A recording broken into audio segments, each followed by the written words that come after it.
The People's Countryside The Environmental People's Countryside Debate Environmental Debate Podcast. The People's Countryside Environmental Debate Podcast. People's Countryside Environmental Debate Podcast. The People's Countryside Environmental Debate Podcast.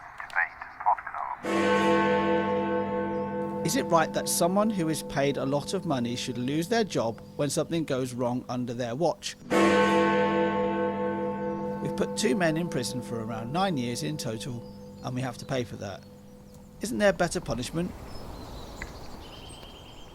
This is the People's Countryside Environmental Debate Podcast with me, Stuart, the Wildman, Mabbott, and me, William Manklow. This feels like Groundhog Day, Stuart. I mean, yeah, I know. It's exactly the same introduction every time, isn't it? It is. Anyway, you, the listeners, send in 2 questions per episode. We don't see what they are generally until we press record. We're not the go-to experts. We're just the go-to lunatics who are willing to stick their head above the parapet and expose themselves to exploring things cold. A few episodes ago, where we were going to have Mrs. Wildman, my wife, on in the listener's chair. She said, I want to prepare. It will sound better if I got my answers prepared. We don't want it to sound better. We want it to sound confusing, because when everybody's presented with these big challenges, you are not given any warning. So we want to just show the process we've got of working through the big issues, and then go from there. And then we always try and come up with environmental actions. And often when you are presented with a big challenge, you often find yourself, you're shut down from it because you don't have the coping mechanism there in the first place. It's often best to, as Stuart and I do, just confront these big issues cold and see where your thinking takes you. And then that will inform what you think in the future. And also you might be exploring something you've never even thought about before. So we got Samantha from Cumbria in England and Scott from Arisaig in Scotland. Samantha from Cumbria in England. The question goes like this. The head of OBR resigned in November 2025 for leaking the UK Chancellor budget statement before she'd even stood up to deliver it. Is it right that someone who is paid a lot of money should lose their job when something goes wrong under their watch? Or should they stay to sort it out? It potentially costs more to get someone new in and sort things out in other ways. One thing I will just point out is OBR is the Office for Budget Responsibility, which is an organisation which helps the government set financial targets, that sort of thing. It helps them set their budget. Okay, any thoughts? It is almost like you're cutting their head off where the issue could be further down. You know, the buck often stops at the person who is the leader. I don't really know enough about this specific situation to really I was actually know. watching it happen live, and you could see she was a bit pissed off, the Chancellor. But it is Samantha's broadened this out about people who get it wrong. Should they lose their jobs automatically because they're paid so much money? I do think there is a habit we're getting into. Sack 'em! Off with their heads!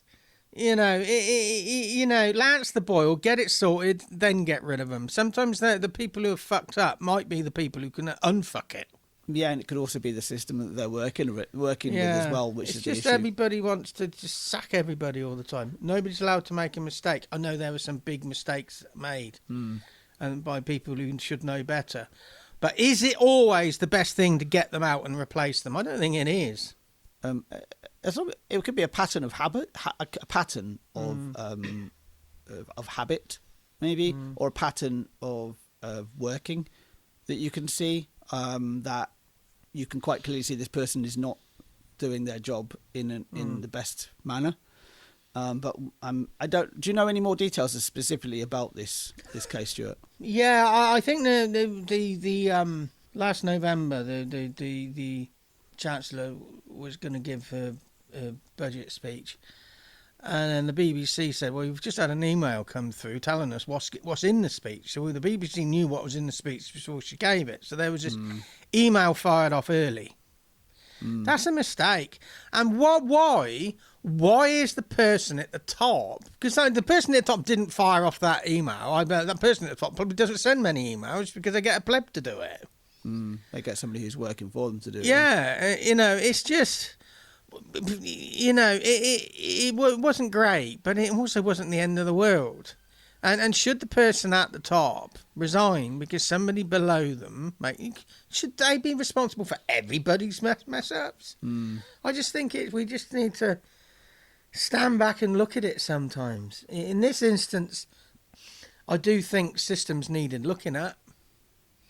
But to just sack somebody, that's not ineptitude. That's just something that needs to be resolved so they can do their job better. We're not allowing the people at the top to do their job better because we're kicking them up the arse too much at times. Yeah, there's a lot of pressure put on. You put a lot of pressure on yourself to get to a job like that in the first place, and you make a lot of sacrifices. I mean, could there be? We don't know the full ins and outs of this because we weren't in that situation. We weren't these people. Could it have somebody on YTS? Could it have been? Email. But it could still be this person's responsibility, and maybe Rachel Reeves looked at it as in the case of like, well, this person knew that there could be this could be damaging, or this could be, I don't know. It could have been something to do with a sense of power over somebody else as well. Yeah, well, if that's going on, it needs to be looked at, but not as a standard. There's a mistake, sack them.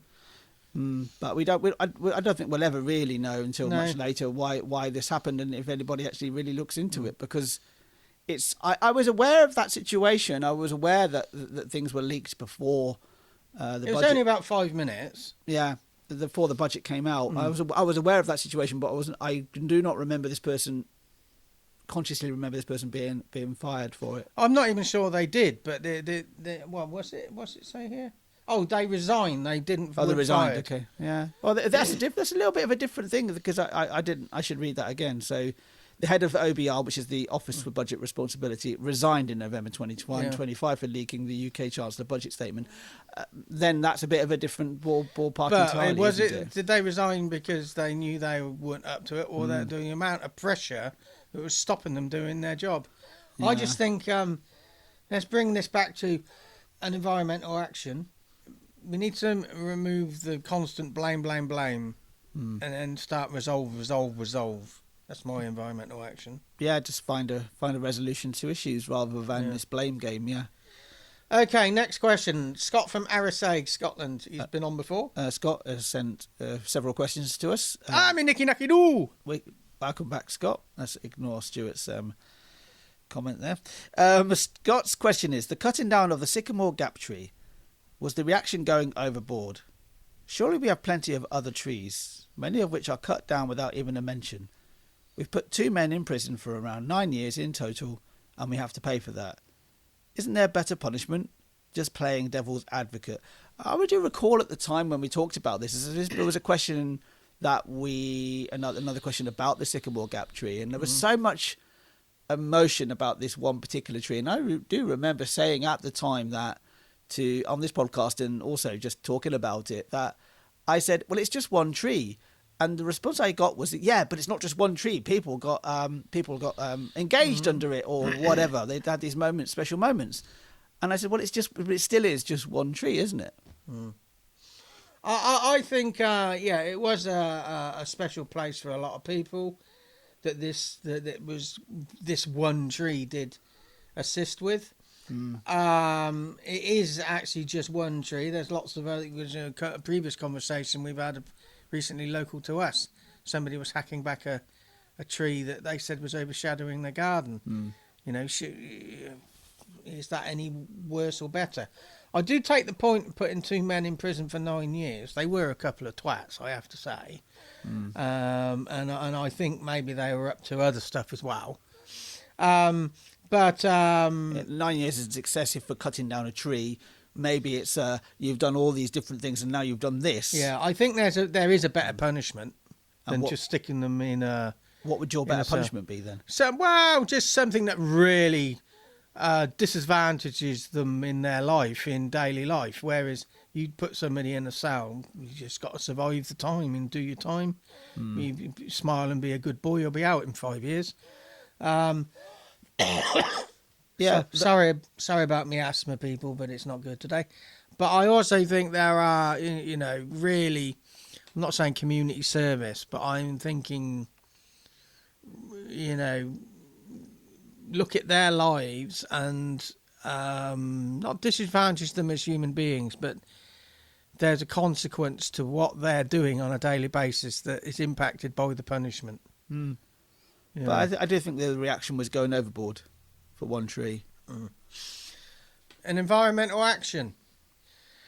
Look at the bigger picture. Look at the bigger picture, whether you're the polluter or you're the defender. Look at the bigger picture.